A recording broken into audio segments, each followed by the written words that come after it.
Muito bem. Em primeiro lugar, agradecer a presença de todo mundo que está aqui hoje com a gente. Nós estamos aqui em mais um colóquio da Filosofia da Consciência, o quarto colóquio, né? A quarta oportunidade de conversarmos sobre um tema aí que envolve espiritualidade e suas repercussões.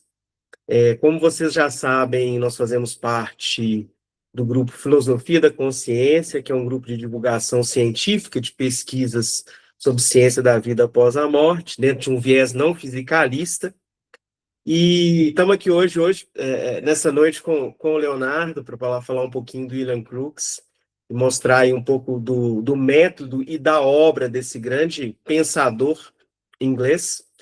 E nossa conversa, basicamente, vai se resumir a dois momentos.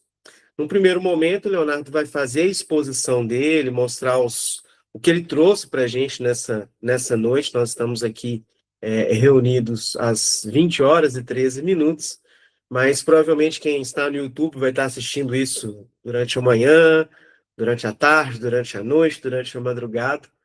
E nesse primeiro momento, o Leonardo vai desenvolver, né, a linha de raciocínio que ele trouxe para a gente.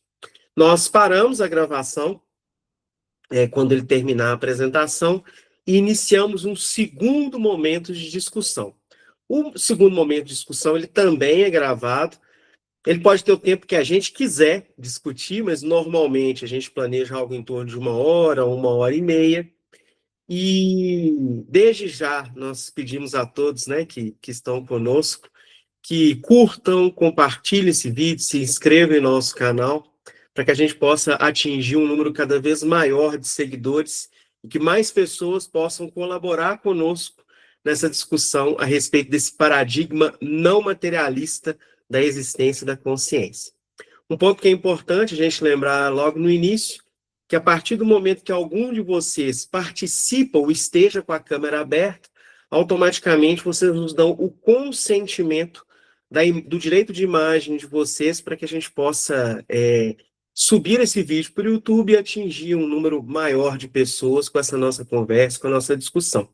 Então, portanto, caso vocês não queiram aparecer, não tem problema, vocês podem permanecer com a câmera fechada, mas é muito importante, né, que a gente participe, discuta, porque, na verdade, a grandeza desse trabalho nosso, ele começa aí hoje com a proposta trazida pelo Leonardo, mas ele se expande, se amplia à medida que a gente discute sobre esse assunto. Então, Leonardo, falei bastante já. A partir de agora a palavra é contigo. Quero te agradecer demais pela organização aí desse estudo e fica à vontade para conduzir a conversa aí da maneira que você melhor quiser, beleza?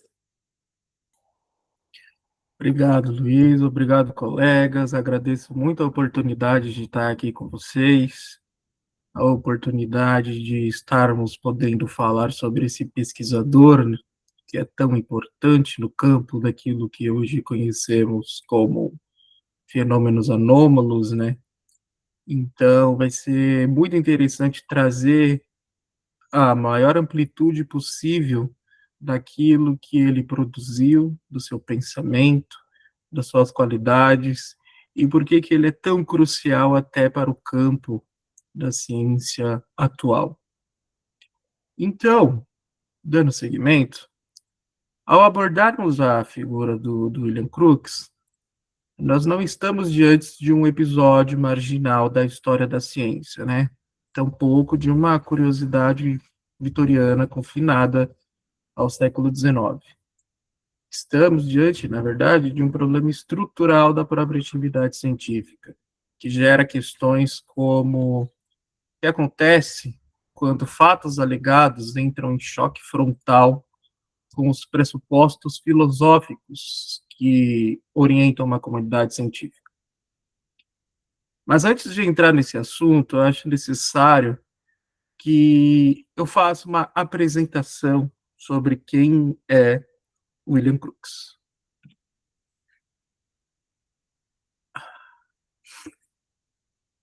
William Crookes, então, ele nasceu em Londres em 1832 e morre em 1919. Durante seus 87 anos de vida, ele construiu uma carreira científica sólida e respeitada, deixando legado em áreas como a química, física, astronomia e tecnologia. Segue, por caráter de apresentar sua maestria enquanto pesquisador, alguns dos seus feitos, e aqui eu já peço perdão pela minha falta de cuidado em colocar tais citações no slide, porque são muitos feitos para pouco espaço, então peço paciência. Comecemos a relatar, então, que em 1861 ele descobre o tálio, um novo elemento químico. Em 1870, ele cria o tubo de Crookes, um instrumento que permitia a investigação dos raios catódicos, que posteriormente foi o princípio daquilo que seria a peça usada nos primeiros aparelhos de televisão. Descobriu, em 1873, o princípio daquilo que viria a ser o radiômetro de Crookes, um dispositivo que demonstra a conversão de radiação em movimento mecânico. Contribuiu, em 1879, para a proposição do quarto estado da matéria, que chamou de matéria radiante, hoje reconhecido como plasma, antecipando a física dos gases ionizados. Descobriu, em 1879, o elemento químico escândio, validando as predições de Dmitri Mendeleev sobre a tabela periódica. Descobriu, por volta de 1895, a presença do hélio em minerais terrestres, confirmando que o elemento descoberto no Sol também existia em nosso planeta. Criou, em 1895, o tubo de Crookes para o raio-x, o desenvolvimento de seu tubo original que permitiu experimentos com uma nova forma de radiação descoberta por Röntgen. Criou, por volta de 1900, o vidro de Crookes, uma formulação com cério que filtrava a radiação ultravioleta, protegendo trabalhadores industriais. Descobriu, por volta de 1900, o urânio X, demonstrando que o urânio se transformava em outros elementos e contribuindo para a compreensão da radioatividade. Criou, em 1903, o espintariscópio, um dispositivo que permitia visualizar, através de flechas de luz, a emissão de partículas alfa por materiais radioativos. Desenvolveu ao longo da vida um processo de amalgamação para separar ouro e prata de seus minérios, contribuindo para a indústria de mineração. Recebeu em 1897 o título real de Sir e, entre 1913 e 1915, presidiu a Royal Society, a mais alta honraria da ciência britânica. E, para finalizar, contribuiu entre 1870 e 1874 para as pesquisas sobre fenômenos psíquicos, do qual iremos tratar diretamente aqui neste colóquio. Investigando mediunidade de variados efeitos, apresentando suas pesquisas e resultados na revista Quarterly Journal of Science, do qual também era editor. Ao relatar essa extensa lista dos seus feitos, que poderia ser maior, devido a tantas contribuições, tenho por intuito demonstrar que, antes de qualquer envolvimento com o espiritualismo, Crookes já havia garantido seu lugar entre os cientistas de maior prestígio da Inglaterra vitoriana. Quando Crookes decide investigar os fenômenos espiritualistas, ele o faz a partir da ciência institucional, não de suas margens.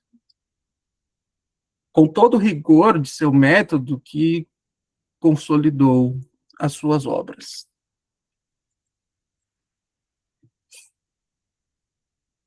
A obra que vamos tratar se chama Pesquisa sobre os Fenômenos do Espiritualismo. Trata-se, como antes dito, de um conjunto de relatórios publicados entre 1870 e 1874, na Quarterly Journal. Os textos são redigidos em linguagem deliberadamente sóbria, técnica e, em muitos momentos, quase desconfortavelmente cautelosa. onde cada capítulo responde a críticas, aumenta o rigor e desloca-se desde fenômenos físicos até fenômenos de materialização.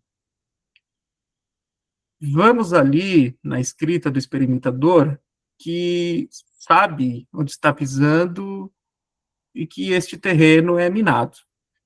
Estava ciente de qualquer concessão à especulação gratuita comprometeria não apenas sua conclusão, mas a própria legitimidade da investigação.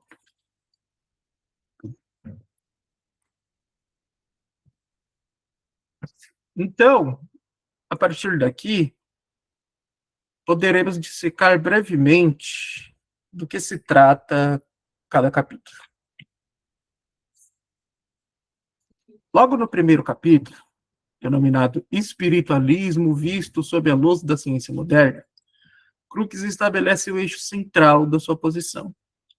Ele afirma que algo, à primeira vista, pode parecer trivial, mas que tem consequências profundas.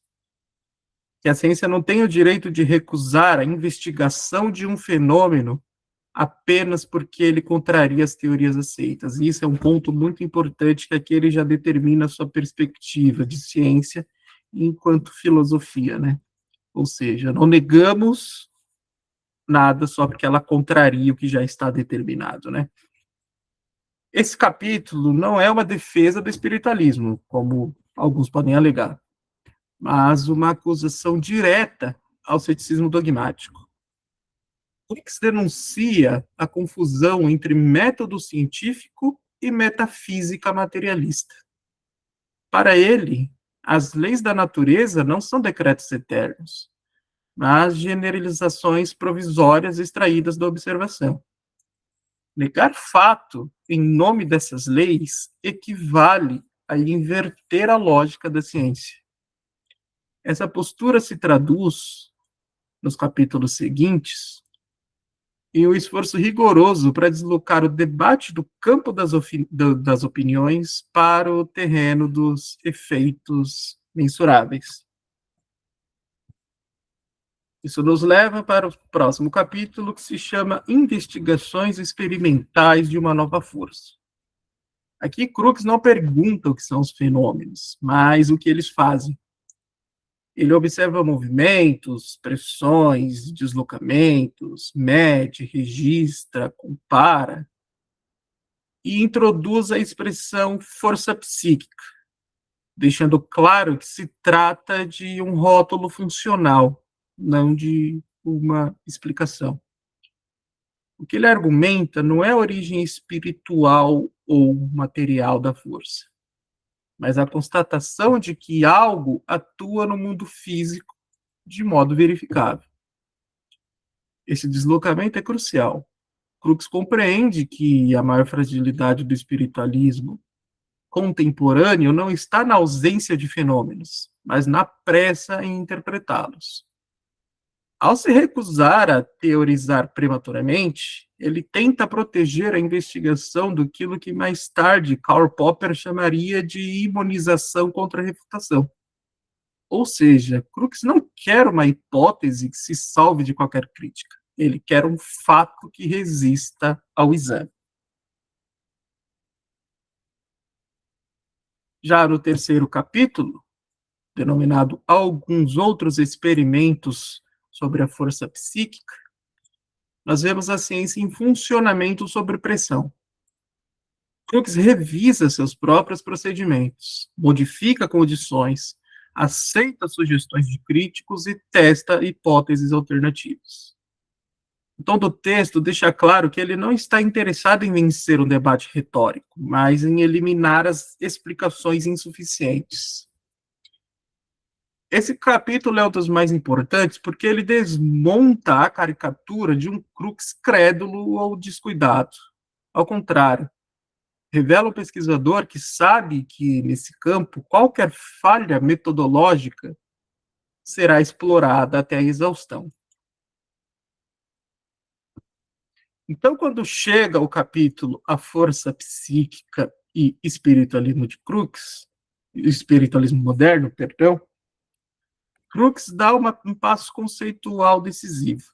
Ele afirma, sem ambiguidades, que os fenômenos observados não autorizam por si só nenhuma doutrina espiritualista, ou seja, ele não está corroborando doutrina alguma. Não era por sua intenção corroborar doutrina alguma. Inclusive, ele acha que os espiritualistas levam essas questões das pesquisas a um patamar além daquele que ele estava considerando, né? Essa afirmação, ela é frequentemente ignorada tanto por críticos quanto por defensores apressados. O Crookes se coloca em uma posição bastante desconfortável, né? Ele recusa-se a negar os fatos, mas também recusa a transformá-los em prova metafísica. Ele compreende que a ciência não tem competência para decidir, nesse estágio, quais são as últimas sobre a natureza da realidade. Muito importante essa posição dele, relatada nesse capítulo, porque, mais uma vez, reforma a sua posição de pesquisador verdadeiro, né? Sem dogmas, sem ser dominado pelos dogmas materialistas, né? Que talvez possamos compreender que nunca chegaremos a essa resposta final, ao menos não nas próximas centenas de anos, né? Então ele mantém a sua mente e a sua inteligência abertas para não dar uma resposta última sobre a realidade.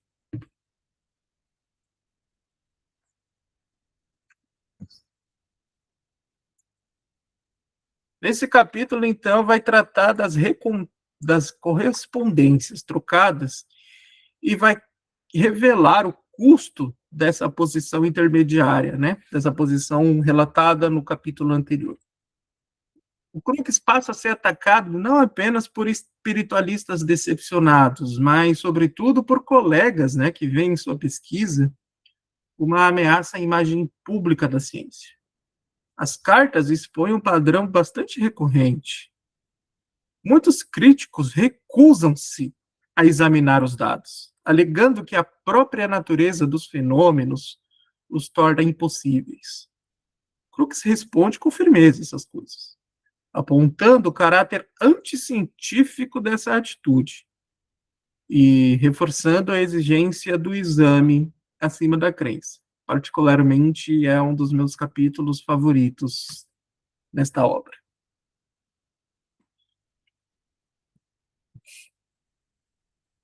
É seguido, então, do capítulo em notas de uma investigação sobre os fenômenos denominados espirituais. E aqui Crookes retoma o controle do discurso, né? Ele insiste na necessidade de distinguir o que foi observado daquilo que foi interpretado e denuncia o sensacionalismo que cerca o tema. Esse capítulo é, em muitos aspectos, um exercício de contenção intelectual. Crookes sabe que está avançando para um terreno ainda mais controverso e tenta, deliberadamente, reforçar as bases metodológicas antes de fazê-lo, né? Então, ele quer trazer a gente aí de volta para as bases do método da ciência, do campo observacional, para abrir um leque que vai trazer os temas que o fizeram ser mais conhecido no movimento espírita aqui do nosso país. É nesse contexto, então, que surge o capítulo final, a partida de Kate King. E aqui, o Crookes enfrenta o ponto máximo de tensão entre a observação e teoria. Ele descreve, nesse capítulo, aparições que apresentam forma, continuidade, interação. Por exemplo, vai haver momentos que ele consegue medir o peso dessa materialização, de que ele vai conseguir tocar e conversar de acordo com os seus relatos com essa materialização, ali muito bem elaborados no texto. Ainda assim, ele nunca converte essas descrições em afirmações ontológicas definitivas. E o encerramento das manifestações, registrado de uma maneira quase lacônica, impede qualquer narrativa triunfalista. Ainda nesse momento, ele não dá um ponto final no debate.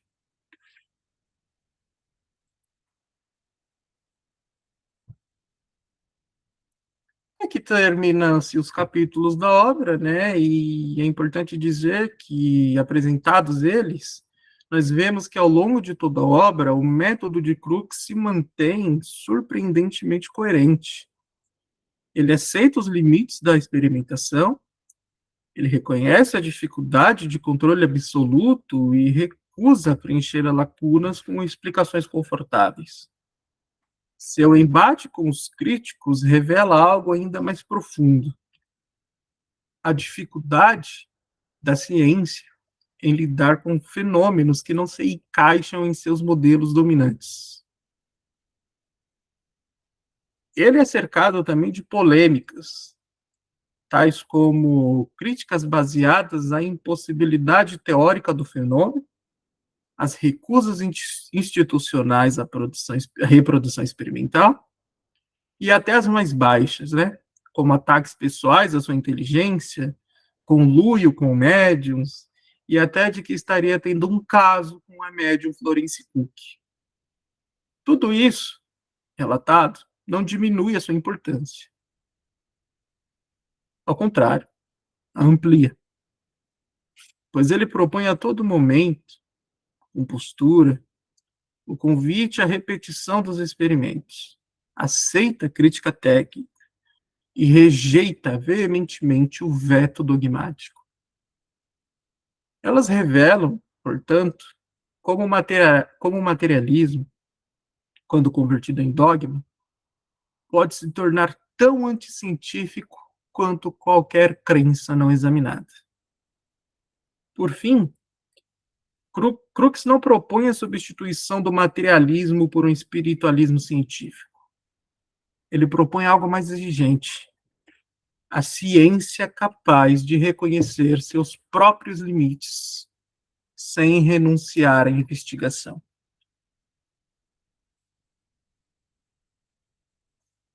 É nesse sentido que o pensamento de Crookes permanece relevante para uma ciência que busca se desvencilhar do materialismo ontológico fechado, sendo esta aqui a resposta para aquela pergunta que fizemos no início. O materialismo ontológico este que confunde as leis atuais com limites absolutos da realidade e rejeita os fatos por não se ajustarem a modelos prévios. Ele nos lembra que a força da ciência não reside em sua capacidade de negar, mas em sua disposição de investigar, estando aberta ao inesperado, mantendo a metodologia rigorosa, mas sempre epistemologicamente humilde. Quando a ciência abandona essa disposição, ela deixa de ser ciência e se transforma em doutrina. Crookes, com todas as controvérsias que carrega, permanece como um lembrete incômodo e necessário dessa verdade fundamental. E para finalizar e agradecer a oportunidade de apresentar a importância de William Crookes e suas pesquisas acerca dos fenômenos do espiritualismo, é que eu tenho aqui, em primeira mão e em público, para todos esses que verão aqui no canal do YouTube posteriormente, que esse livro foi recentemente traduzido por mim, diretamente do inglês, em uma primeira edição de 1879,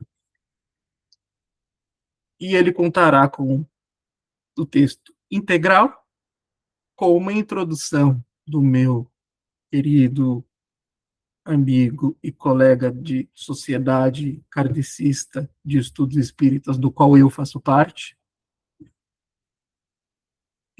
Contará com uma introdução dele, que abordará uma comparação, ou uma ligação, melhor dizendo, entre método e descoberta de William Crookes com método e descoberta de Allan Kardec. Também terá alguns textos inéditos em seu prefácio, e logo ele será produzido. Estamos hoje no dia 11 de 3 de 2026. Provavelmente aí nos próximos 2 meses teremos previsão para o lançamento do livro. Dito isso, agradeço mais uma vez a oportunidade. Muito obrigado. Leonardo, agradecemos imensamente aí a partilha, a oportunidade da gente conversar a respeito desse assunto. Evidentemente, temos muitas coisas a discutir, que discutiremos agora na segunda parte, e com essa brilhante explanação desse cenário, todo esse contexto que você trouxe para a gente, nós encerramos aqui a primeira parte, né, pedindo ao pessoal do YouTube que nos siga lá no Instagram, @Filosofia da Consciência, e se possível, curtam, compartilhem esse vídeo, isso ajuda muito o canal nosso a crescer. E, Leonardo, mais uma vez, reitero, muito obrigado pela partilha, e com certeza os conhecimentos trazidos agregam muito para todos nós. Tá bom? Muito obrigado aí, e agradecemos imensamente pela oportunidade de receber esse conhecimento todo. Muito obrigado.